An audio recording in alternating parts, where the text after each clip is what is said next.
Je m'appelle Monique Rivière, et le jour où j'ai découvert que ma sœur avait abandonné son fils comme une vieille ordure, quelque chose s'est brisé en moi.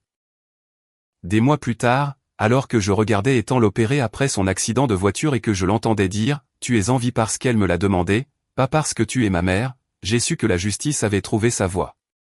Dites-moi, d'où regardez-vous cela? Écrivez votre ville dans les commentaires. Je veux savoir jusqu'où cette histoire va voyager. C'était un jeudi soir lourd et collant à Toulouse. Le genre de nuit où les ventilateurs de plafond font plus de mal que de bien, brassant l'air chaud comme des fantômes paresseux. Je me tenais au milieu de la cuisine encombrée de ma sœur Aurélie, entourée de bouteilles de vin à moitié vides, de courriers non ouverts et d'un évier rempli de vaisselle incrustée. Mais rien de tout cela n'avait d'importance comparé à ce qu'elle venait de dire. Où était Ethan? Demandai-je, la voix plus tendue qu'une corde de piano. Aurélie ne broncha pas. Elle s'appuya simplement contre le comptoir, faisant tomber la cendre de sa cigarette dans un cendrier déjà plein. Je l'ai laissée au foyer. Mes oreilles bourdonnaient. Quel foyer? J'ai fait un pas en avant, essayant d'empêcher ma voix de trembler. De quoi parles-tu? Elle soupira lentement et théâtralement, comme si je l'avais interrompue dans quelque chose de très important. Saint-Joseph, celui rue du Rempart. Monique, il n'allait pas bien. Il me donnait la chair de poule. Toujours à fixer les gens, sans parler. C'était trop. Mon cœur a décroché comme le câble d'un ascenseur qui lâche. Tu l'as donné comme un appareil électroménager cassé? Oh, ça va, ricana-t-elle en jetant sa cigarette dans l'évier. Tu ne sais pas ce que c'était. Il parlait à peine. Il faisait pipi au lit. Il continuait à dessiner des trucs bizarres. C'est ton fils, criai-je. Et il n'est pas normal, rétorqua-t-elle sèchement. Voilà, c'était là, froid, net, définitif, sa raison. J'ai senti quelque chose monter en moi, quelque chose que je n'avais pas ressenti depuis la mort de notre mère. J'étais celle qui maintenait tout en place pendant qu'Aurélie faisait la fête à travers chaque échec. De la colère, oui, mais plus profond que ça. C'était un chagrin mêlé de trahison, le genre dont on ne se remet pas. Tu ne m'as même pas appelé, chuchotai-je. Aurélie leva les yeux au ciel. Pour que tu puisses me culpabiliser. S'il te plaît. Je suis resté là un instant de plus, fixant la femme avec qui je partageais des lits superposés autrefois. La femme qui me tressait les cheveux pendant qu'on regardait des dessins animés. Je ne savais plus qui c'était. Peut-être que je ne l'ai jamais su. Mon téléphone était déjà dans ma main. Quel foyer? Demandai-je à nouveau, la voix glaciale. Saint-Joseph? Répéta-t-elle, ennuyée maintenant. Tu ne penses pas vraiment aller le chercher, si? Je me suis retourné sans un mot, attrapant mes clés dans le bol en céramique ébréché près de la porte. Derrière moi, Aurélie a crié. Tu as toujours été dramatique, Monique. Je n'ai pas répondu. J'étais déjà dehors, hors de cette maison, hors de ce cauchemar. Mes mains tremblaient alors que je me glissais dans la voiture, le moteur rugissant sous mon pied tremblant. Il pleuvait. Je ne l'avais même pas remarqué jusqu'à ce que le pare-brise s'embue. Ethan, mon neveu, 7 ans, laissé dans un foyer comme un sac de linge sale. La seule chose à laquelle je pouvais penser alors que je fonçais dans les rues sombres, c'était son visage. Je ne l'avais pas vu depuis plus d'1 an. Aurélie avait toujours des excuses. Il est malade. Il est fatigué. Tu n'as pas besoin de venir aujourd'hui. J'aurais dû insister davantage. J'aurais dû savoir.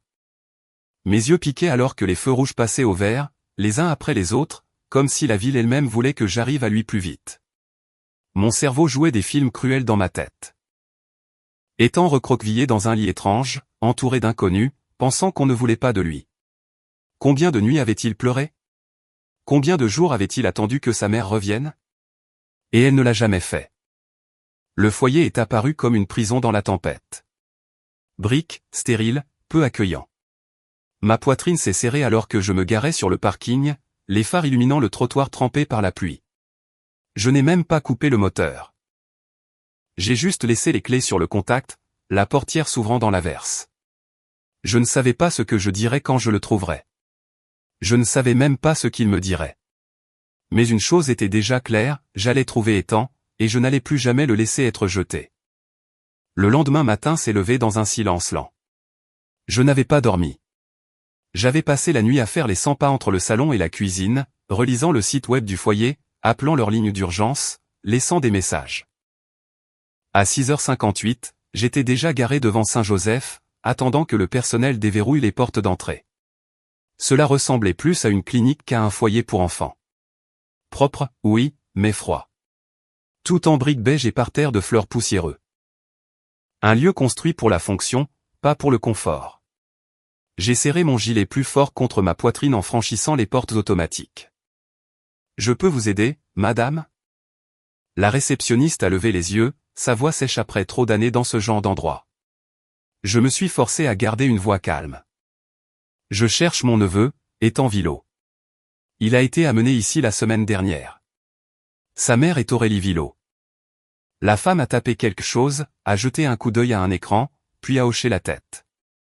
Un instant, s'il vous plaît. Je vais demander à un travailleur social de venir vous parler. Les minutes passaient dans cette salle d'attente, chacune plus lourde que la précédente. Je pouvais entendre une télévision en arrière-plan diffusant des dessins animés avec le volume bas. Une fille de pas plus de 5 ans était assise, serrant un lapin en peluche, se balançant légèrement sur une chaise en plastique. Personne ne devrait jamais avoir l'air si vieux à 5 ans. Puis, un grand homme en polaire bleu marine s'est approché. « Mademoiselle Rivière » demanda-t-il doucement. « Je suis Jérôme, le coordinateur d'admission d'Ethan. Je me suis levé trop vite. Est-ce qu'il va bien ?» Jérôme a fait un sourire crispé. Physiquement, oui. Il est calme, renfermé, mais coopératif. J'allais justement voir comment il allait. Vous pouvez venir avec moi. Le couloir que nous avons emprunté bourdonnait de ce genre de lumière fluorescente qui rend la peau grise. Les murs étaient couverts de peintures murales délavées, des tentatives de gaieté qui ne faisaient qu'aggraver le vide. Et puis nous avons tourné un coin. Là, assis en tailleur sur un banc en bois, se trouvait Ethan. Il était plus maigre que dans mes souvenirs, pâle. Ses boucles brunes étaient plus longues, plus désordonnées, et ses mains étaient sagement posées sur ses genoux, comme s'il essayait de prendre le moins de place possible. Ses yeux restaient rivés au sol. Ethan, ma voix se brisa. Il leva les yeux lentement, prudemment, et me fixa avec une lueur de reconnaissance vide. C'est Tata Monique, chuchotai-je en m'agenouillant près de lui. Je suis là pour te ramener à la maison. Pas d'étincelles, pas de larmes, pas de résistance, juste du silence. Il ne tendit pas les bras vers moi, mais ne se recula pas non plus quand je lui tendis la main. Jérôme fit un petit signe de tête. Nous allons préparer les papiers de sortie. Le trajet en voiture fut silencieux. Ethan fixait la vitre passager, regardant la ville défiler floue. Je ne le poussai pas, ne remplis pas l'espace de questions. Je continuais juste à lui jeter des coups d'œil, mémorisant la courbe de sa mâchoire, la façon dont ses mains agrippaient la ceinture de sécurité. Pas exactement avec peur, mais avec cette prudence de quelqu'un qui se prépare à la prochaine mauvaise nouvelle. Quand nous sommes arrivés chez moi, je l'ai guidé doucement à l'intérieur. C'est ta chambre maintenant, dis-je en ouvrant la porte de la chambre d'amis. Ce n'est pas grand-chose pour l'instant, mais on l'arrangera comme tu veux. Il regarda le lit comme si c'était un objet étranger. J'ai dû me retenir de pleurer. Dans la cuisine, j'ai réchauffé une casserole de bouillon de poule au vermicelle, le vrai, pas celui en conserve. Je l'ai versé dans un grand bol avec des craquelins sur le côté, puis je l'ai apporté à la petite table où il était assis, rigide. Tu n'es pas obligé de tout manger, dis-je doucement en posant le bol. Juste une bouchée si tu veux. Il ne bougea pas au début. Puis, avec une hésitation qui faillit me briser en deux, il prit la cuillère. Une cuillerée, puis une autre. Pas de mots, mais il ne s'arrêta pas de manger jusqu'à ce que le bol soit presque vide. Je m'accroupis près de lui. Je suis tellement contente que tu sois là, chuchotai-je. Tu es en sécurité maintenant. Je te le promets. Il tourna légèrement la tête vers moi, les yeux toujours illisibles. Mais pour la première fois depuis notre départ du foyer, je vis une lueur. Pas tout à fait de l'espoir.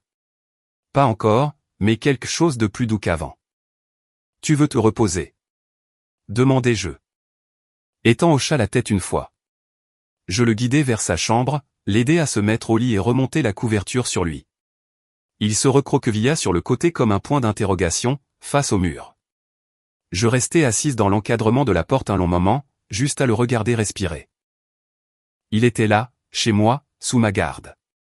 Aurélie avait essayé de l'effacer, mais je ne la laisserais pas faire. Cette nuit-là, après avoir lavé le bol de soupe et posé un verre d'eau près de son lit, je m'assis tranquillement sur le bord du matelas pendant qu'Étang se pelotonnait de l'autre côté, face au mur. Ses petites omoplates saillaient sous le tissu fin de son t-shirt comme des ailes repliées. Cela me brisa le cœur en 1000 morceaux.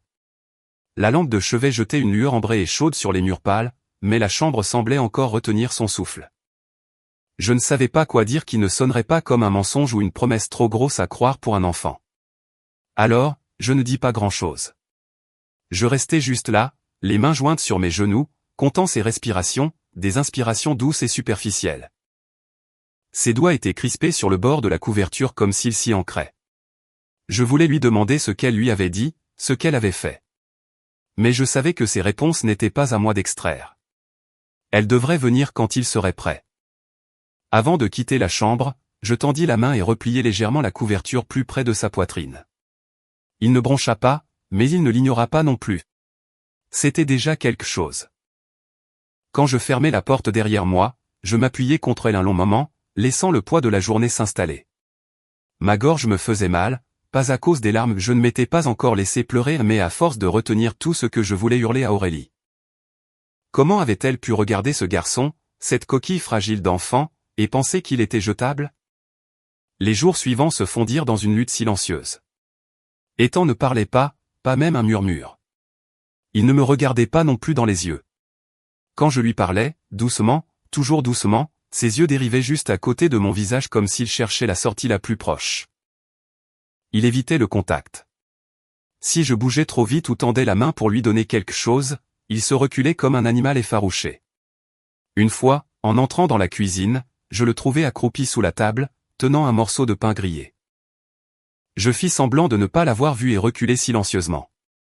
Plus tard ce jour-là, je le trouvai dans le placard du couloir, recroquevillé entre un vieil aspirateur et une pile de jeux de société, les genoux serrés contre sa poitrine. Je m'assis devant la porte et commençai simplement à parler, d'une voix basse et calme. Pas de lui, mais autour de lui. Des choses absurdes, comme la mangeoire à oiseaux que je devais remplir. Le voisin bizarre qui avait 3 nains de jardin identiques. Comment je pensais que la lune me suivait quand j'avais son âge. Je ne posais jamais de questions. Je n'exigeais jamais d'attention. Je voulais juste qu'il sache que j'étais là. Le 3e soir, je fis des croque-monsieur et de la soupe à la tomate pour le dîner. Je laissai son assiette sur la table et lui tournai le dos, faisant la vaisselle tout en faisant semblant de ne pas remarquer qu'il sortait lentement du couloir, prenait sa place et finissait chaque bouchée. Ce même soir, alors que je le bordais à nouveau, je m'agenouillai près du lit et croisai les bras sur le bord du matelas. Il était encore recroquevillé sur le côté, les yeux ouverts, mais toujours loin. « Tu n'es pas obligé de parler, mon grand, dis-je doucement. Tu n'es même pas obligé de me regarder, mais je veux juste que tu saches quelque chose. » Il cligna des yeux une fois. « Tu es en sécurité ici. Ça ne changera pas. » Il ne bougea pas, ne hocha pas la tête. Mais quand je me levai pour partir, je remarquai un infime mouvement de la couverture, une traction lente, à peine visible, pour couvrir son épaule là où elle avait glissé. Et cette nuit-là, pour la première fois, je m'autorisai à pleurer. Pas bruyamment, pas salement, juste des larmes silencieuses alors que j'étais assise dans le salon, tenant une vieille photo de bébé d'Étang que j'avais trouvée dans une de mes boîtes d'il y a des années. Il était tout petit sur cette photo, les joues joufflues et des boucles sauvages, portant un pyjama dépareillé et rayonnant comme quelqu'un qui savait qu'il était aimé. Je voulais ramener cette version de lui, mais je n'étais pas naïve. Ce ne serait ni rapide ni facile, la guérison ne l'est jamais. Pourtant, même avec tout le silence et l'espace entre nous, je pouvais sentir quelque chose changer. Aussi subtil que ce fût. Il mangeait. Il dormait toute la nuit. Et il n'avait pas essayé de s'enfuir. Ça comptait pour quelque chose. 2 semaines passèrent à pas lents et incertains. Je mesurais le temps en bol de soupe et rituel du coucher, en matinée calme à plier le linge pendant qu'Étang s'asseyait par terre avec une couverture drapée sur ses épaules comme un bouclier. Le silence entre nous ne ressemblait plus à un rejet, juste à une distance prudente, comme s'il décidait encore si j'allais partir moi aussi. Chaque jour, je me présentais de la même manière. Repas chaud, routine douce, zéro pression. J'ai commencé à laisser quelques livres d'images et des crayons de couleur sur la table basse, juste au cas où. Au début, rien. Puis un jour, je trouvai un dessin coincé entre deux coussins du canapé, un croquis au crayon de ce qui ressemblait à une cabane dans les arbres. C'était brut, rapide, mais il y avait des détails. Un système de poulies, un télescope. Je n'en parlais pas. Je l'accrochai simplement au frigo. Quelques jours plus tard, j'en trouvai un autre. Un dessin détaillé d'un cerveau, de toute chose, avec ce qui ressemblait à des voies nerveuses griffonnées au feutre. Celui-là me fit marquer une pause. Mon grand, dis-je doucement en posant une assiette de goûter à côté de lui sur le tapis. C'est à toi. Il ne répondit pas, mais il ne s'enfuit pas non plus. Et quand je quittai la pièce pour revenir, le dessin avait disparu. Tard un soir, j'étais assise sur le canapé avec mon ordinateur portable en équilibre sur mes genoux, essayant de terminer une demande de subvention pour le centre d'alphabétisation où je travaillais à temps partiel. Il était plus de 22 heures. Ethan était au lit depuis plus d'une heure. La maison était calme, à l'exception du bourdonnement du frigo et du cliquetis silencieux de mes touches. Et puis je l'entendis, des pieds nus sur le parquet. Je levai les yeux juste au moment où il apparaissait au bout du couloir, son visage à peine éclairé par la lueur de la lampe. Il tenait une feuille de papier d'imprimante à deux mains, la serrant comme si elle risquait de s'envoler. Il hésita. Puis, lentement, il s'avança et posa le papier sur la table basse à côté de moi. Je clignai des yeux vers le dessin, puis vers lui. Le dessin était stupéfiant. Un cœur humain. Pas le Jean rouge de la Saint-Valentin, mais anatomiquement correct, méticuleusement tracé et ombré, étiqueté d'une petite écriture soignée. Aorte, ventricule, artère pulmonaire, veine cave. Je ne pouvais pas parler. C'est toi qui as dessiné ça ? Demandai-je finalement, à peine au-dessus d'un murmure. Ethan fit le plus petit des hochements de tête. Ses mains restaient serrées sur ses côtés. Je levai les yeux vers les siens et, pour la première fois, il ne détourna pas le regard. C'est magnifique, dis-je. Où as-tu appris tout ça ? Il bougea, les yeux fixant le sol puis, d'une voix si basse que je faillis ne pas l'entendre, il dit : Je veux être médecin. La pièce tomba dans un silence stupéfait. Mon cœur s'arrêta. Il le répéta, un peu plus fort cette fois. Je veux être médecin, comme ceux qui m'ont aidé après l'incendie. Ma poitrine se serra. Je ne savais pas de quel incendie il parlait. Je ne savais pas quelle perte était enfouie dans cette phrase. Mais ce n'était pas le sujet. Le sujet, c'était qu'il parlait. Je refoulai l'émotion qui montait derrière mes yeux et posai mon ordinateur portable. Eh bien, dis-je en gardant ma voix stable. On ferait mieux de te trouver plus de papier. Un souffle lui échappa, presque un rire. Nous sommes restés assis ensemble sur le canapé pendant quelques minutes dans ce calme qui suit quelque chose de sacré. Il me laissa toucher doucement sa main pour la première fois quand je lui tendis un nouveau crayon. Puis il retourna dans le couloir vers son lit. Il ne dit pas bonne nuit. Il n'avait pas à le faire. Je fixai le dessin du cœur longtemps après qu'il eut disparu dans l'ombre. Et pour la première fois depuis que tout cela avait commencé, je n'espérais pas seulement que nous pourrions traverser cela. J'y croyais. 2 jours après qu'Ethan eut parlé pour la première fois, je me retrouvai assise devant mon ordinateur portable bien après qu'il fût allé se coucher, le cœur battant. Pas de peur cette fois, mais de possibilités. J'avais tapé dans la barre de recherche « Comment devenir médecin ». Ce qui suivit fut un trou noir de pages web, PASS, LAS, ECN, internat. Je griffonnais des notes comme si c'était moi qui prévoyais de passer les examens. Et puis, avec un sentiment de naufrage, j'ouvris un onglet sur le coût total estimé des études de médecine et de la vie étudiante sur 10 ans. Le chiffre à l'écran me fit l'effet d'un coup de poing dans le ventre. 230 000 €. Avant les livres, avant le logement, avant la vie. Je me penchai en arrière, expirant brusquement. Le timing ne pouvait pas être pire. Je venais de finir de payer ma voiture il y a 3 mois. Mes économies étaient insignifiantes, et mon travail d'enseignante au centre d'alphabétisation venait avec beaucoup de cœur, mais pas un gros salaire. Et pourtant, je ne pouvais m'empêcher d'imaginer le visage d'Ethan ce soir-là. La façon dont il avait regardé ce dessin, pas comme un enfant qui frime, mais comme quelqu'un révélant un morceau de son âme.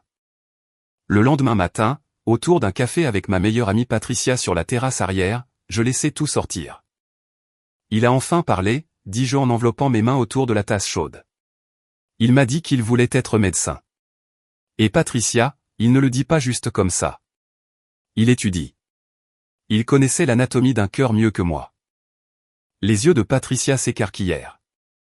Attends, Ethan. Celui qui se cache dans les placards? Ethan a parlé?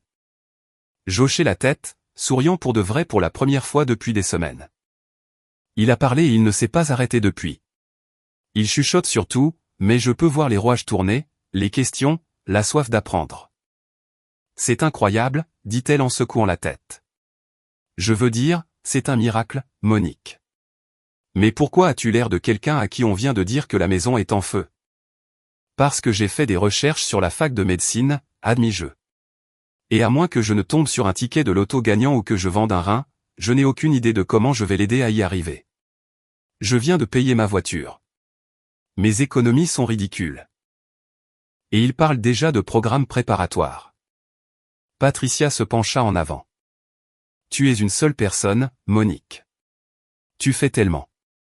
Tu lui as donné un foyer. Tu guéris son cœur. Mais la médecine, c'est énorme. Je sais, murmurai-je. Mais comment je peux le regarder et lui dire non? Après ce qu'il a déjà vécu, je veux qu'il ait toutes ses chances, toutes les chances qu'Aurélie ne lui a jamais données. Patricia resta silencieuse un moment. Puis, doucement, elle dit. Peut-être que tu n'as pas à être seule. Il y a des bourses, des aides, des programmes. Et si ce n'était pas à toi de le porter? Et si c'était à toi de marcher à côté de lui pendant qu'il trouve son chemin? Cette pensée resta avec moi, chaleureuse, rassurante, et c'était juste, car une semaine plus tard seulement, Ethan commença à me surprendre à nouveau. Cela commença par un prospectus qu'il ramena de l'école, concours régional des jeunes scientifiques, qualification. Il me le tendit comme un objet sacré. Je peux m'inscrire, demanda-t-il doucement. Tu peux gagner, dis-je sans hésitation. Nous passâmes la semaine suivante immergés dans son projet. Une maquette artisanale du système circulatoire utilisant des pompes à eau, des tuyaux et des liquides colorés pour montrer le flux sanguin. Il le construisit principalement seul. Je l'ai juste conduit au magasin de bricolage et tenu un entonnoir de temps en temps. Quand il se tint à côté de sa maquette à la foire régionale, portant une chemise empruntée et le sourire le plus discret que j'ai jamais vu sur son visage, je crus que ma poitrine allait exploser. Il ne fit pas que gagner, il domina la salle. Une semaine après cela, il rentra à la maison avec un autre formulaire. Celui-ci pour un concours de bourse pour les jeunes surdoués en sciences. Il avait surligné les mots « soutien académique complet ». Tu penses que je devrais essayer, demanda-t-il ce soir-là, debout dans l'encadrement de la porte de la cuisine. Je lui souris par-dessus la casserole de spaghettis sur la cuisinière. Ethan, dis-je. S'il y a un moyen, on le trouvera. Il hocha la tête, puis s'avança et, juste une seconde, enroula ses bras autour de ma taille. C'était rapide, timide, mais réel. Et quand il se recula, il chuchota. Merci de me voir. J'attendis qu'il quitte la pièce pour laisser couler les larmes, parce que je le voyais. Chaque centimètre de lui, chaque espoir, chaque cicatrice, chaque possibilité, et j'allais me battre comme une diablesse pour m'assurer que le monde le voit aussi. C'est arrivé un jeudi après-midi, glissé entre des prospectus de supermarché et des factures d'électricité, modeste dans une simple enveloppe blanche. Je l'ai trouvé en sortant le courrier de la boîte d'une main tout en tenant un sac d'oranges sur ma hanche. L'adresse de l'expéditeur attira immédiatement mon attention, programme des futurs savants, division de l'excellence académique. Je me figeai sur le perron. Les oranges tombèrent sur le paillasson avec un bruit sourd.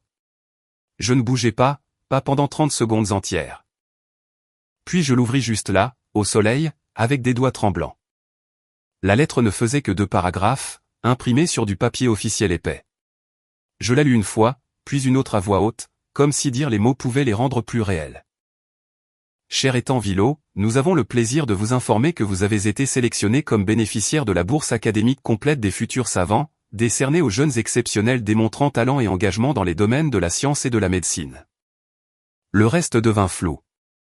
Je pressai la lettre contre ma poitrine et me laissai tomber sur les marches du perron, le cœur battant. Ma gorge se serra. Et juste comme ça, les larmes vinrent. Le genre qui secoue tout votre corps. Le genre qu'on n'essaie même pas d'arrêter. Il l'avait fait. Il l'avait vraiment fait. À travers chaque nuit de questions chuchotées sur les cellules sanguines. Chaque matin où il quittait la maison en serrant son journal scientifique. Chaque fois qu'il me tendait un nouveau dessin et demandait « C'est comme ça que les poumons fonctionnent ?» Il avait construit quelque chose calmement, implacablement. Et maintenant ça. Je restais là jusqu'à ce que la porte d'entrée grince derrière moi. La tête d'Ethan apparut, les cheveux ébouriffés, plissant les yeux au soleil. « Ça va ?» demanda-t-il. Je riais à travers les larmes. « Viens ici. » Il sortit, prudent, me regardant comme si j'avais complètement perdu la tête. Je levai la lettre, l'agitant en l'air. « Tu l'as eu, Ethan.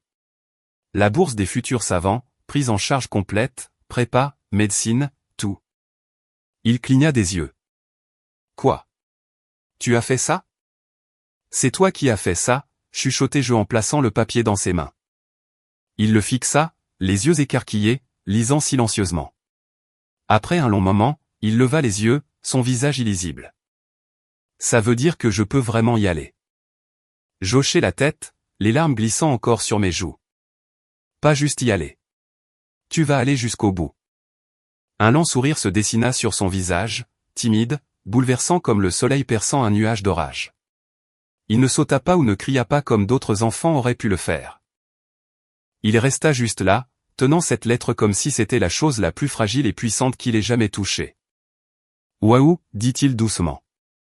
Puis, à ma grande surprise, il se tourna et me serra dans ses bras. Cette fois pleinement, les bras serrés fort autour de ma taille, la tête pressée contre mon épaule. Je fermai les yeux et m'accrochai. C'était le premier moment depuis que je l'avais ramené à la maison où je sentis au plus profond de moi que nous allions y arriver. Nous avons fêté ça ce soir-là. Rien de chic, juste des tacos maison, 2 canettes d'orangina et une part de gâteau industriel avec « Tu as réussi » écrit en bougie dépareillée. Patricia est venue et a apporté des ballons, même si Ethan a dit que les ballons étaient scientifiquement inutiles. Il l'a dit avec un sourire en coin, cependant, et en a éclaté un avec un crayon quand il pensait qu'on ne regardait pas. « Je n'arrive pas à y croire », dit-elle en levant un verre de soda au gingembre. À Ethan, notre futur docteur Villot. Il baissa la tête, le visage rouge, mais il ne se cacha pas. Après le dîner, je le trouvai dans le salon, allongé sur le ventre, dessinant un squelette humain d'après un manuel que j'avais trouvé chez un bouquiniste. Je le regardais tranquillement, appuyé dans l'encadrement de la porte. Tous ces jours, je m'étais inquiété de la façon dont nous passerions l'année suivante, la prochaine facture, la prochaine crise. Mais ce soir, tout semblait plus léger, comme si la vie nous donnait de la place pour respirer à nouveau. Juste avant de dormir, Ethan passa près de moi dans le couloir. Il s'arrêta, puis dit « Je veux toujours être médecin. » Je souris. « Et maintenant, tu le seras. » Il hocha la tête une fois, satisfait, puis entra dans sa chambre et ferma doucement la porte derrière lui. Et je restais là dans le couloir, la lettre toujours serrée dans une main, le cœur plein, parce que parfois, même après les pires tempêtes, le ciel s'éclaircit. C'était un dimanche calme, le genre qui ressemble à une grande inspiration. Le temps était doux, les nuages bas et pleins, le genre qui donne envie de faire une sieste ou de cuisiner quelque chose de chaud juste parce que. Ethan était dans sa chambre en train de lire un roman policier médical que j'avais pris à la bibliothèque. Il avait commencé à laisser sa porte ouverte plus souvent maintenant, ce qui était en soi une sorte de miracle. J'étais à moitié en train de plier le linge sur le canapé quand j'entendis frapper. 3 coups secs, inconnus, trop confiants pour être un voisin. Quand j'ouvris la porte d'entrée, je sentis le sang se retirer de mon visage. Aurélie. Cheveux tirés en un chignon lâche, lunettes de soleil surdimensionnées perchées sur sa tête comme une couronne. Elle arborait un mince sourire auquel je ne faisais pas confiance une seconde. « Salut », dit-elle comme si cela ne faisait pas des mois, comme si elle n'avait pas disparu après avoir déposé son fils comme un don. Je ne bougeais pas de l'encadrement de la porte. « Qu'est-ce que tu veux ?» Elle regarda derrière moi dans la maison comme si elle s'attendait à être invitée. « J'étais juste dans le quartier », dit-elle d'un ton léger. « J'ai pensé passer. » « Pourquoi ?» Aurélie changea de pied d'appui. Le sourire tomba. « Je veux voir Ethan. » Je la fixai. Pendant un moment, je ne pus même pas parler.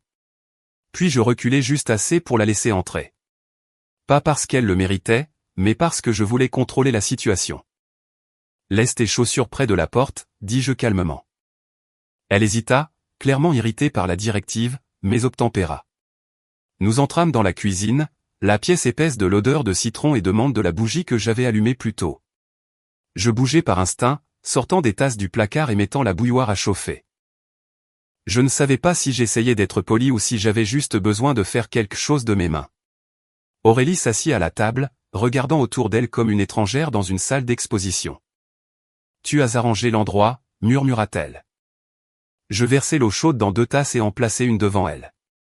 Elle la regarda comme si je lui avais tendu du poison. « Pas de vin » demanda-t-elle avec un faible sourire en coin. « Pas pour des visites comme celle-ci » dis-je. Elle n'argumenta pas, enveloppa juste ses mains autour de la tasse et la fixa. Au bout du couloir, la porte d'étang se ferma avec un clic. Aurélie regarda vers le bruit et déglutit difficilement. « Il sait que je suis là. » « Oui. » Elle me regarda, les yeux brillants mais secs. « Il ne veut pas me voir, n'est-ce pas ?» Je soutins son regard. « À quoi t'attendais-tu » Aurélie tressaillit comme si je l'avais giflée. « Je suis quand même sa mère, Monique. »« L'es-tu » dis-je trop doucement pour être gentille. Elle se mordit la lèvre et détourna le regard. Le silence entre nous s'étira, épais et bourdonnant. « Tu ne peux pas entrer ici après l'avoir abandonné et t'attendre à des câlins, dis-je, ma voix tremblant maintenant. Il était brisé quand je l'ai trouvé. Il ne parlait pas. Il se cachait dans les placards. Il mangeait comme si quelqu'un allait lui enlever la nourriture à tout moment. Tu as laissé un enfant de 7 ans dans un foyer comme s'il était. » Ma gorge se serra comme s'il n'était rien. Je ne savais pas quoi faire d'autre. Craquait-elle, rencontrant enfin mes yeux. Je me noyais. Il était étrange, Monique. Toujours si calme, dessinant ses diagrammes effrayants. Je ne savais pas comment l'aider. J'ai pensé que peut-être quelqu'un d'autre pourrait. Alors tu l'as laissé à des inconnus. Aurélie ouvrit la bouche, la referma. Ses mains tremblaient maintenant. Tu veux le voir ? Demandai-je en me levant. Alors tu devras attendre qu'il décide que tu vaux la peine d'être vu, pas l'inverse. Elle cligna rapidement des yeux, mais ne pleura toujours pas.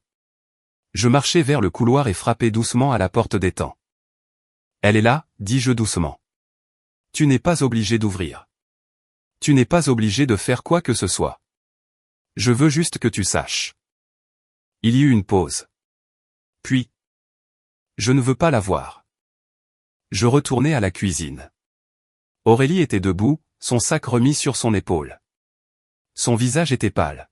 « Dis-lui que je suis désolée, dit-elle, la voix brisée. Je sais que je ne mérite pas. » Non, l'interrompis-je. Tu ne le mérites pas. Mais il pourrait te pardonner un jour. C'est à lui de décider. Elle me regarda comme si elle voulait en dire plus, mais elle ne le fit pas. Elle partit simplement. Je ne la raccompagnai pas à la porte. Quand elle se ferma derrière elle, la maison sembla plus chaude. Plus calme. Je marchai vers la chambre d'étang et tapotai 2 fois. « Merci » dit-il doucement à travers la porte. « Tu n'as pas à me remercier, mon grand » chuchotai-je. « Tu as le droit de décider qui est dans ta vie. C'est ton droit. » Il ne répondit pas. Mais j'entendis le doux grincement de sa chaise de bureau alors qu'il retournait à son livre, et je sus qu'il guérissait, à ses conditions.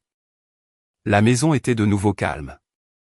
La vaisselle du dîner séchait sur l'égouttoir, la télé était éteinte, et le seul son venait du tapotement rythmé des gouttes de pluie contre les fenêtres. Il avait commencé à pleuvoir après le départ d'Aurélie, presque comme si le ciel laissait tomber les larmes qu'elle ne voulait pas verser. Ethan avait à peine dit un mot pendant le dîner. Il ne s'était pas enfermé cependant, juste assis à la table, mangeant lentement, les yeux pensifs et lointains. Je ne poussais pas. J'avais appris maintenant qu'il n'aimait pas être coincé, surtout par des questions qui n'avaient pas de réponse facile. J'étais recroquevillé sur le canapé avec une couverture sur les jambes, feuilletant distraitement un magazine qui ne m'intéressait pas quand j'entendis ses pas lents, doux, délibérés. Il hésita juste après l'encadrement de la porte du salon. « Je peux m'asseoir là » demanda-t-il. Je levai les yeux. Bien sûr, chérie. Viens. Il s'avança et s'assit à l'autre bout du canapé, ramenant ses genoux contre sa poitrine. Il ne me regarda pas, fixant juste l'écran noir de la télé comme si c'était un portail vers un autre endroit. Après un long silence, il dit : « J'ai tout entendu. » Je ne fis pas semblant de ne pas savoir ce qu'il voulait dire. Je sais qu'elle veut me voir. Sa voix n'était pas en colère, juste fatiguée. Elle a dit ça, ouais. Il fut de nouveau silencieux, puis doucement. Ce n'est pas ma maman. Je me tournai lentement vers lui, le cœur accroché dans ma poitrine. Je ne veux pas qu'elle le soit, dit-il. Sa voix ne tremblait pas, mais ses doigts oui. Il les serra autour de l'ourlet de ses manches, tirant le tissu sur ses poings. Je posai le magazine et me penchai légèrement vers lui. Tu n'es pas obligé de la voir. Tu ne lui dois rien. Il hocha la tête une fois, fixant toujours devant lui. Mais je dis doucement. Je peux te demander ce que tu veux dire quand tu dis qu'elle n'est pas ta maman ? Il prit une inspiration. Pas une profonde, juste assez pour continuer. Elle n'est pas revenue. Sa voix était à peine un murmure. Elle n'est jamais revenue. Elle m'a laissé avec des gens qui ne me parlaient pas, qui fermaient leur porte à clé, qui me disaient de ne pas demander de nourriture en plus.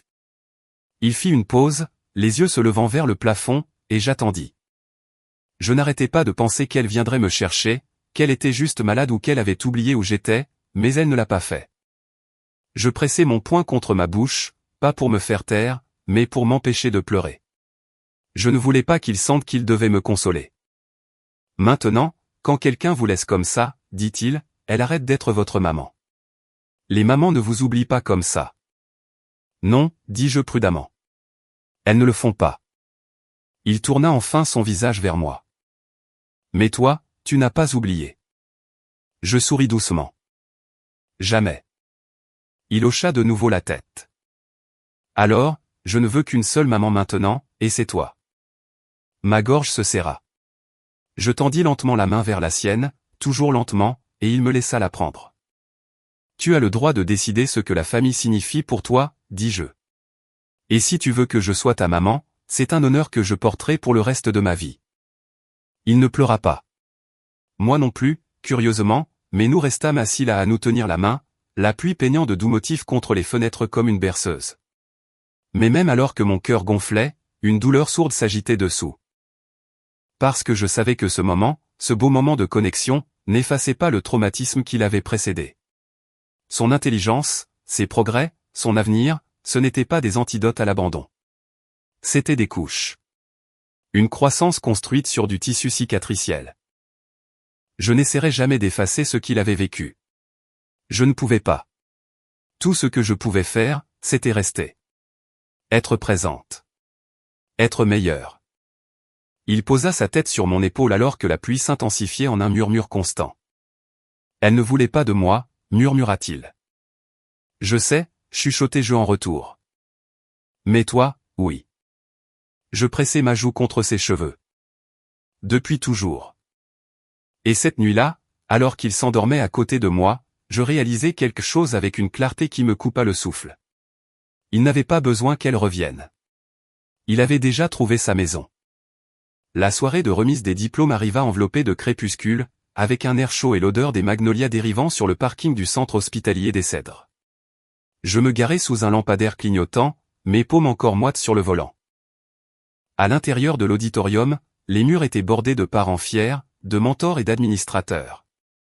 Certains chuchotaient avec excitation à propos des scores aux examens et des affectations de recherche. D'autres s'agitaient sur leurs chaises, attrapant déjà des mouchoirs avant même que la cérémonie ne commence.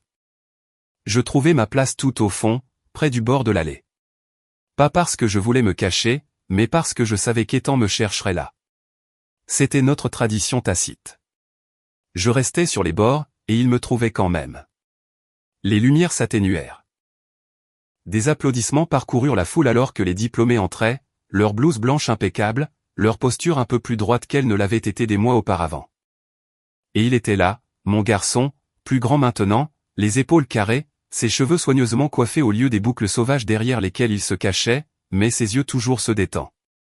Il scanna la foule une fois brièvement et me trouva tout de suite. Juste une lueur de sourire. Mon Dieu, ma poitrine pouvait à peine le contenir.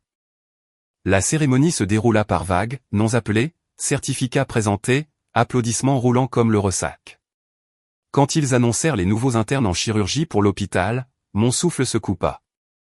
Et étant Villot, sélectionné comme interne en chirurgie pour la promotion 2032, centre hospitalier des Cèdres. Les applaudissements furent tonitruants, mais je n'applaudis pas. Pas tout de suite. J'étais trop occupé à le regarder se lever, marcher vers l'estrade et accepter son affectation avec la grâce tranquille qu'il avait toujours portée, même quand le monde le faisait se sentir petit.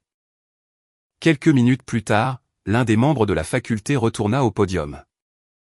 Nous aimerions inviter l'un de nos résidents à prononcer le discours de la promotion de cette année. Étant Villot a quelque chose à dire. Il ne m'avait rien dit. Bien sûr que non. Il monta au micro, agrippant les bords du pupitre de ses mains stables. Il n'avait pas besoin de notes. Il n'avait pas besoin de s'éclaircir la voix. Il commença simplement. Quand j'avais 7 ans, dit-il, je vivais dans un endroit qui n'avait pas de fenêtre, pas de vrai en tout cas, juste un couloir avec des lumières clignotantes et des portes qui restaient verrouillées, et je pensais que c'était peut-être là que je resterais. Que je n'étais peut-être pas le genre d'enfant qui sortait de ce genre d'endroit. Il fit une pause. Certaines personnes remuèrent sur leur siège, ne sachant pas si c'était trop personnel pour un discours de remise de diplôme. Mais Étant ne vacilla pas. Et puis quelqu'un m'a trouvé. Elle ne m'a pas juste ramené à la maison. Elle s'est battue pour moi. Elle s'est assise par terre devant des placards que j'avais trop peur de quitter. Elle m'a nourri quand je ne pouvais pas demander. Elle a vu quelque chose en moi avant même que je sache que j'avais le droit de vouloir plus. Je pressai ma main contre ma bouche. Étant scanna la foule, mais je savais qu'il ne regardait personne d'autre que moi. Elle est assise tout au fond en ce moment, essayant probablement de ne pas pleurer. La foule gloussa doucement. Je sentis mon cœur se tordre. Je dois cette soirée, cette blouse, cet avenir à une seule personne, la femme qui m'a sauvé quand je pensais que je ne comptais pas. Il fit une pause. Ma mère, Monique Rivière. L'auditorium éclata en applaudissements. Le genre qui ne semble pas seulement fort, mais qui est fort, comme des vagues s'écrasant sur tout. Et je ne pus plus me retenir. Les larmes vinrent vite, brûlantes, imparables. Mais pas de chagrin. D'admiration, de gratitude, d'une profondeur de fierté qui rendait chaque nuit blanche, chaque moment difficile, chaque réassurance chuchotée au coucher digne de ce nom. Patricia, assise à côté de moi, me serra le bras. Tu as fait ça, chuchota-t-elle. Vous l'avez fait tous les deux. Quand Étant descendit de l'estrade, il ne s'arrêta pas pour socialiser. Il vint directement au fond où j'étais encore en train d'essuyer mes joues avec l'ourlet de ma manche. Il ouvrit les bras le premier. Je me levai, le rejoignis à mi-chemin. Pas de mots, juste une étreinte qui contenait chaque moment entre hier et aujourd'hui. Je t'aime, chuchotai-je dans son épaule. Il se recula légèrement, souriant. Je sais. Je l'ai toujours su. Nous sommes restés là un moment alors que les gens passaient autour de nous, serrant des mains et prenant des photos. Mais je n'avais pas besoin de photos. Ce moment, il était déjà gravé dans mon cœur. C'était notre victoire partagée. Pas parce qu'il avait besoin d'être sauvé, mais parce que quand j'ai choisi de le voir pleinement, honnêtement, il a trouvé la force de se sauver lui-même. L'orage frappa juste après le coucher du soleil. Le tonnerre grondait comme un avertissement bas dans le ciel, et les fenêtres tremblaient alors que le vent poussait contre la maison par rafales courtes et colériques. Je venais d'enfiler mon pyjama, le thé infusant dans la cuisine, quand mon téléphone sonna. Numéro inconnu, indicatif local. Je faillis laisser aller sur la messagerie, mais quelque chose, un nœud dans mon estomac me fit répondre. Allô ? Une voix de femme grésilla sur la ligne. Professionnelle mais urgente. Est-ce Monique Rivière ? Oui, c'est moi. Ici Clara Ré du centre hospitalier des Cèdres. Je vous appelle parce qu'Aurélie Villot a été admise aux urgences il y a 1 heure. Accident de voiture. C'est grave. Je ne parlais pas. Elle est en chirurgie d'urgence, traumatisme crânien, hémorragie interne. Nous faisons tout ce que nous pouvons, mais nous ne savons pas si elle passera la nuit. La cuisine sembla soudain plus froide. La bouilloire commença à siffler derrière moi. Je l'éteignis avec des mains tremblantes. Je suis désolé, dis-je doucement. Pourquoi m'appelez-vous? Elle vous a inscrite comme contact d'urgence, répondit l'infirmière. Il n'y a personne d'autre dans le dossier. Je pressai une main sur le comptoir pour me stabiliser. Où est-elle maintenant? Bloc opératoire 3. Je raccrochai et restai là dans le silence, l'orage tonnant contre les fenêtres. Aurélie, la femme qui avait abandonné son fils, la femme qui ne l'avait pas vu depuis des mois, qui avait laissé des blessures plus profondes que ce que je pouvais atteindre. Et maintenant elle risquait de mourir. Je fixai mon reflet dans la porte du micro-ondes, le cœur battant. Le visage qui me regardait ne savait pas quoi ressentir. Puis je pris le téléphone et composai le numéro d'Ethan. Il répondit après la deuxième sonnerie. Salut, man. Quoi de neuf? Sa voix si calme, si stable, rendait ce que j'avais à dire plus lourd. Il y a eu un accident, dis-je en gardant ma voix égale. C'est Aurélie. Elle a eu un accident de voiture. C'est mauvais. Il fut silencieux à l'autre bout. Elle est en chirurgie au Cèdre, continuai-je. Ils ne savent pas si elle survivra. Un autre moment de silence. J'hésitais, puis. Ethan, il pourrait avoir besoin de quelqu'un de qualifié pour aider. C'est possible qu'il manque de personnel ce soir. Je ne te demande pas d'aller la voir, mais je te demande. Sa voix vint basse, prudente. Pourquoi? Parce que, chuchotai-je, ce n'est pas ta mère. Pas de la manière qui compte. Mais elle reste humaine. Et les gens n'obtiennent pas toujours ce qu'ils méritent. Parfois, ils obtiennent ce qu'on leur donne. Et si tu donnes ça, ce n'est pas pour elle.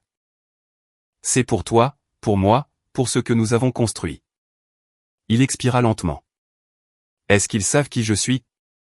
Non, juste que je suis sa sœur. Tu serais un autre résident intervenant s'ils ont besoin de main. Il fut de nouveau silencieux, mais je pouvais entendre l'orage de son côté aussi. La pluie fouettant contre le verre, le vent hurlant à travers les arbres. Je serai là dans 10 minutes, dit-il finalement. Et la ligne fut coupée. Je restai figé un instant, le poids de tout cela s'enfonçant en moi. Et pour la première fois depuis des années, je réalisais que ce n'était pas une question de pardon. C'était une question de choix. Et Ethan venait de faire le sien. Le bloc opératoire 3 bourdonnait sous les lumières blanches crues. Son air glacé et stérile, exactement comme Ethan l'aimait. Concentré, contrôlé, pas de place pour l'émotion, pas d'espace pour le chaos. Aurélie Villot était allongée sur la table, pâle et inconsciente, sa poitrine se soulevant à un rythme mécanique lent sous le respirateur. Le dossier indiquait, patiente, femme, 43 ans, traumatisme contondant sévère, blessures internes multiples, état critique. Il n'y avait aucune mention de qui elle avait été pour lui. Ethan se lava les mains sans un mot. Il ne parla pas en entrant, ne cligna pas des yeux quand le chirurgien traitant donna l'ordre d'assister, et il n'hésita pas quand il prit sa place à côté d'elle, bistouri en main. Il bougea avec la même précision calme qu'il avait pratiquée pendant des années, juste des mains, des instruments et la mémoire musculaire, rien de plus. Pince, suture, aspiration, pression. Son sang était juste du sang. Ses organes étaient de l'anatomie. Son visage, meurtri et enflé, était le visage d'une étrangère. Il travailla régulièrement pendant près de 3 heures, ne levant pas les yeux une seule fois à moins d'y être invité. Pas une seule fois il ne l'appela par son nom. À la fin de la procédure, ses signes vitaux s'étaient stabilisés. Le saignement s'était arrêté. Il l'avait sauvé. Il aida à coller le dernier pansement, retira ses gants et sortit sans un mot. Cette nuit-là, il ne répondit pas à mes messages. Je ne m'attendais pas à ce qu'il le fasse. Je savais ce qu'il avait dû lui en coûter pour entrer dans cette pièce, et encore plus pour se tenir au-dessus de son corps avec une lame et choisir de le sauver. Et je savais que ce n'était pas fini. 3 jours plus tard, je reçus un appel de l'hôpital.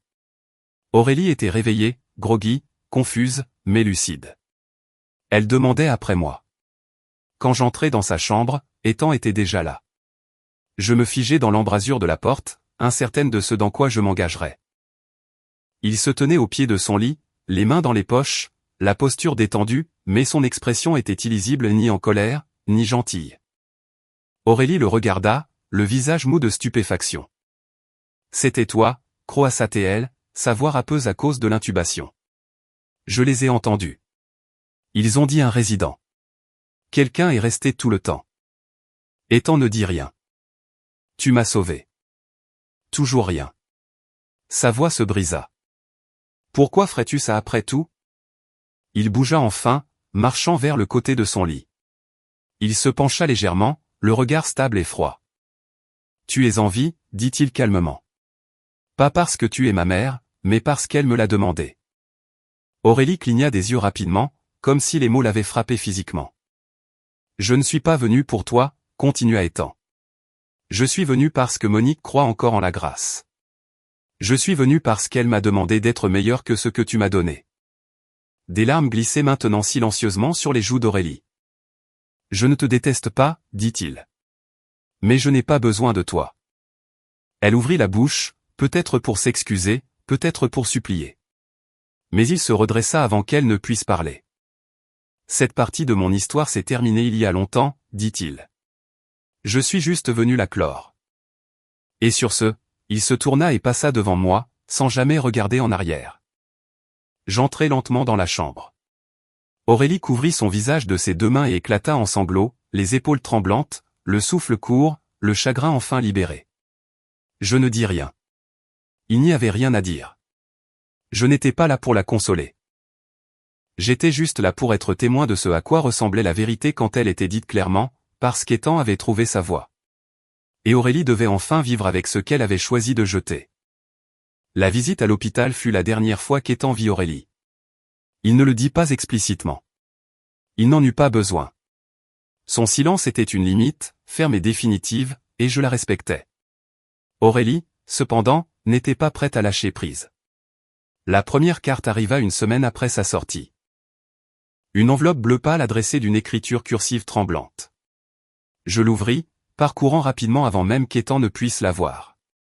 Cher Ethan, je sais que je ne mérite pas de seconde chance, mais si jamais tu veux parler. Je ne lus pas le reste. Je la glissai dans le tiroir sous l'évier de la cuisine. Pas parce que je la cachais, mais parce que je savais qu'il ne la voudrait pas. Et il méritait le choix de ne pas se voir rappeler son existence. Quelques jours plus tard, Aurélie se présenta à nouveau à ma porte. Pas d'avertissement, juste ce même coup de moi auparavant. Cette fois, je ne la laissai pas entrer. Il est occupé, dis-je à travers la porte entrebâillée. Il travaille de nuit, il étudie, il construit quelque chose pour lui-même. Sa bouche se tordit, pas de colère, mais de cette façon blessée que les gens arborent quand ils réalisent que les dégâts ont été auto-infligés. Je ne suis pas là pour rendre les choses plus difficiles, dit-elle. Je veux juste qu'il sache que je suis fier. Je sortis sur le perron, fermant la porte derrière moi. Tu as perdu le droit d'intervenir dans sa vie au moment où tu es parti, dis-je doucement. Il te pardonnera peut-être un jour, mais cela ne veut pas dire qu'il oubliera. Aurélie hocha la tête, les yeux baissés. Peux-tu lui dire que je suis passé? Non, dis-je sans méchanceté. S'il veut savoir, il demandera. Elle ne discuta pas, descendit simplement les marches un peu plus lentement qu'elle n'était arrivée. À l'intérieur, Ethan était à la table de la salle à manger, penché sur une étude de cas avec 2 crayons, 3 manuels ouverts et un sandwich à moitié mangé. Il ne demanda pas qui était à la porte. Il n'avait besoin de rien. Besoin de quelque chose? Demandai-je. Il leva les yeux et sourit. Un endroit calme et du café à volonté. Je lui rendis son sourire. Tu as les deux. C'était comme ça qu'il vivait maintenant. Concentré, discipliné, stable. Il n'était plus le garçon qui se cachait dans les placards. Mais il n'était pas non plus du genre à célébrer bruyamment les victoires ou à s'attarder sur les désordres émotionnels. Sa façon de guérir était le mouvement vers l'avant. Tournée, recherche, lecture, répétition. De temps en temps, je l'entendais rire doucement à quelque chose dans un manuel ou marmonner dans sa barbe, ça n'a pas de sens, avant de trouver la solution à voix haute. Ces petits sons me disaient plus que tout le reste.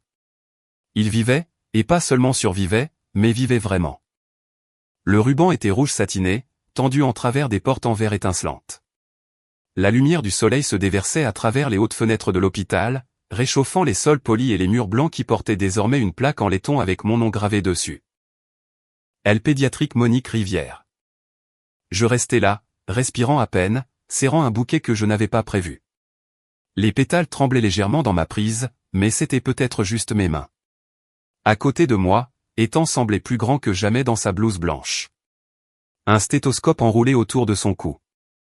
Sa voix portait à travers la petite foule rassemblée, membres du conseil d'administration de l'hôpital, donateurs, presse, et quelques jeunes patients jetant un coup d'œil derrière les jambes de leurs parents. Certaines personnes passent leur vie à sauver les autres, dit-il dans le micro, le regard stable. Mais certains ne sauvent quelqu'un qu'une seule fois, et cela change tout. Il se tourna pour me regarder, et je vis la lueur dans ses yeux qui correspondait à celle qui montait dans les miens. Je ne serais pas ici sans elle. Vous connaissez tous son nom maintenant, mais vous ne connaissez pas les choses silencieuses qu'elle a faites.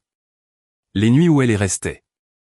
Les moments où elle a vu quelque chose en moi que même moi je ne pouvais pas voir. Il fit une pause. Elle ne m'a pas seulement sauvé. Elle m'a aidé à devenir quelqu'un qui sauve les autres. Les applaudissements éclatèrent, forts et chaleureux, mais je ne pouvais pas applaudir. J'étais figé dans le moment, le cœur plein, les yeux vitreux. Je regardais le nom au-dessus des portes, pas pour la gloire, mais pour la preuve que l'amour donné librement pouvait se répercuter à travers les années, à travers les vies, à travers les hôpitaux. Ethan se pencha, sa voix basse maintenant, juste pour moi. C'est à toi, man. Pour toujours. Et alors qu'il levait les ciseaux pour couper le ruban, je laissai tomber une larme. Silencieuse, reconnaissante. La justice n'était pas venue dans la colère ou la vengeance. Elle était venue dans la guérison, dans l'héritage, dans l'amour qui restait. C'était la fin de mon histoire. Mais une chose persiste encore dans mon cœur. Aurélie est revenue des années trop tard, demandant une seconde chance. Elle a dit qu'elle était fière. Elle a dit qu'elle était désolée. Et bien qu'Ethan ait choisi de ne pas la laisser entrer, je me demande parfois, méritait-elle vraiment d'être exclue pour toujours, ou avait-elle changé? Qu'en pensez-vous? Aurélie méritait-elle le pardon? Dites-le moi dans les commentaires. Et si cette histoire vous a ému ne serait-ce qu'un peu, n'oubliez pas d'aimer la vidéo et de vous abonner. J'ai encore beaucoup à partager.